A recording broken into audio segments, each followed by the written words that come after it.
आज हम आप लोगों के लिए एक नया टॉपिक लेकर आए हैं, पोषण, जिसे अंग्रेजी में न्यूट्रिशन कहते हैं।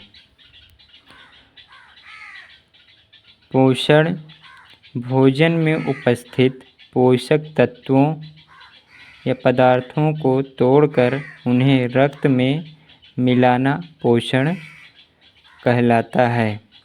तो पोषण क्या होता है? जो भोजन हम लोग करते हैं तो उस भोजन में उपस्थित पोषक पदार्थ जैसे कार्बोहाइड्रेट, विटामिन, प्रोटीन, जल, खनिज लवण आदि पदार्थों को तोड़कर उन्हें रक्त में मिलाना पोषण कहलाता है। दूसरी परिभाषा इसकी यह हो सकती है, पोषण वह प्रक्रिया है जिसके द्वारा जीव में अब मनुष्य, पशु या पौधे सभी हो सकते हैं, भोजन ग्रहण करके उसमें से आवश्यक पोषक तत्वों को प्राप्त करता है। जब कोई भी जीव, वह चाहे मनुष्य हो, पशु हो अथवा पौधे हों, जब वह भोजन ग्रहण करता है तो उसमें से आवश्यक पोषक तत्व होते हैं भोजन में, उसे प्राप्त करता है ताकि वह शरीर की वृद्धि, विकास और जीवन निर्वाह कर सके। इसके बाद ही पोषण में भोजन के 3 मुख्य उद्देश्य होते हैं। नंबर 1, ऊर्जा प्राप्ति। कार्बोहाइड्रेट, वसा तथा प्रोटीन से ऊर्जा मिलता है। ऊर्जा हमें किससे मिलता है? कार्बोहाइड्रेट, वसा तथा प्रोटीन से। दूसरा है शरीर निर्माण। शरीर के निर्माण प्रोटीन, जल तथा खनिज लवण से होता है। शरीर का निर्माण से तात्पर्य यह है कि शरीर किससे बनी होती है? शरीर की सबसे छोटी इकाई कोशिका होती है। कोशिकाओं से ही मिलकर के शरीर का निर्माण हुआ होता है। तो प्रोटीन, जल तथा खनिज लवण से कोशिका का निर्माण होगा। कोशिकाएं मिलकर के शरीर का निर्माण करेंगी। तीसरा है रोग से रक्षा।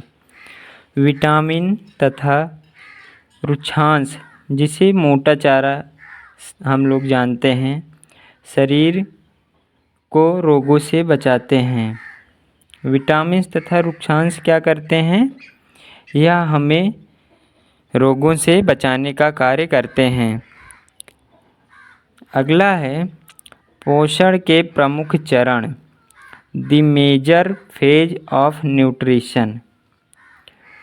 पोषण के प्रमुख चरण में प्रथम चरण है अंतर्ग्रहण, इंगेशन। इंगेशन क्या होता है? यह भोजन को शरीर में लेने की प्रक्रिया है जो मुंह से शुरू होती है। जब हम भोजन को मुंह में लेते हैं, वही प्रक्रिया हमारा क्या कहलाता है? इंगेशन अथवा अंतर्ग्रहण। पोषण के चरण में दूसरा चरण है पाचन, जिसे अंग्रेजी में डाइजेशन कहते हैं। इस चरण में भोजन को जटिल रासायनिक और यांत्रिक क्रियाओं द्वारा सरल घटकों में तोड़ा जाता है जिन्हें शरीर अवशोषित कर सके। जब हम भोजन को करते हैं तो जो भोजन होता है वह जटिल घटकों में होता है, जटिल रहता है।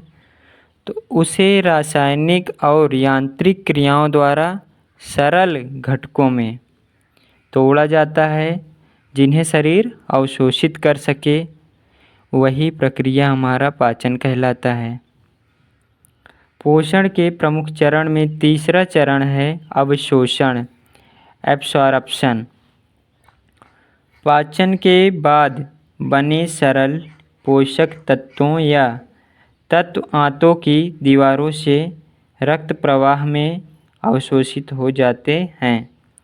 अवशोषण से क्या होता है? पाचन के बाद जो सरल पोषक तत्व होते हैं वो आंतों की दीवारों से रक्त प्रवाह में अवशोषित हो जाते हैं। यही हमारा अवशोषण, एब्सॉर्प्शन कहलाता है।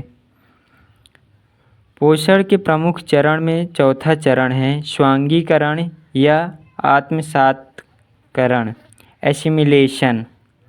अवशोषित पोषक तत्वों का शरीर की कोशिकाओं द्वारा ऊर्जा के लिए या शरीर के निर्माण और मरम्मत के लिए उपयोग करना क्या कहलाता है? आत्मसात्करण।